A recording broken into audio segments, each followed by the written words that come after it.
Hello and welcome. My name is Claire Jones and I'm going to be going through Section 20 Leases, the new lease model as per the revised FRS 102.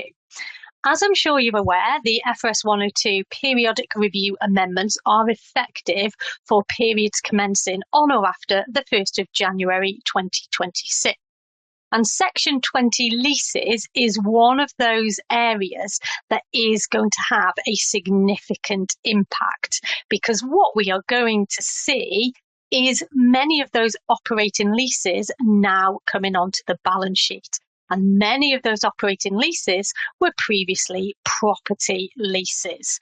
So this is going to be one of the bigger changes with regard to implementing the new FRS 102 rules. Firstly, here is the new definition of a lease per Section 20.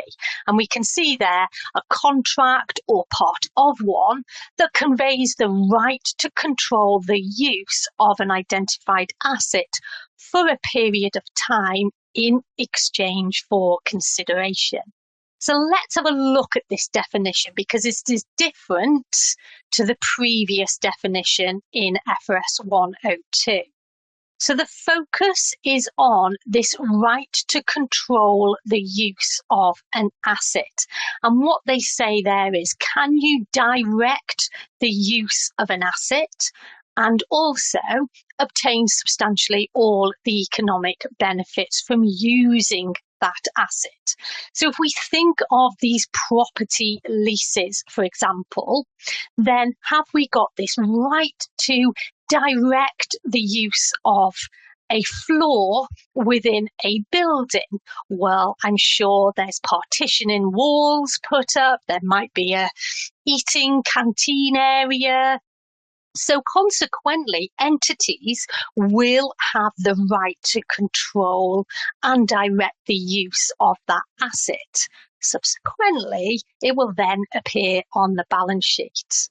So really be thinking of, how are you directing the use? For what purpose are you directing that use as well? Could the lessee change the use? Again, that's going to satisfy that requirement. For some leased assets, the lessor may be able to substitute the asset during the lease term, but is there a substantive right to do that? Is that going to benefit the lessor? And in many cases it won't, in which case that won't affect our right to use the asset.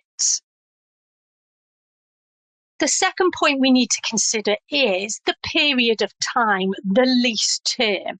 And we talk about here this non-cancelable period, considering both any extension clauses or termination clauses. And importantly, the standard asks us to require whether entities are reasonably certain to act upon any termination or extension clause. So there's going to be judgment around that.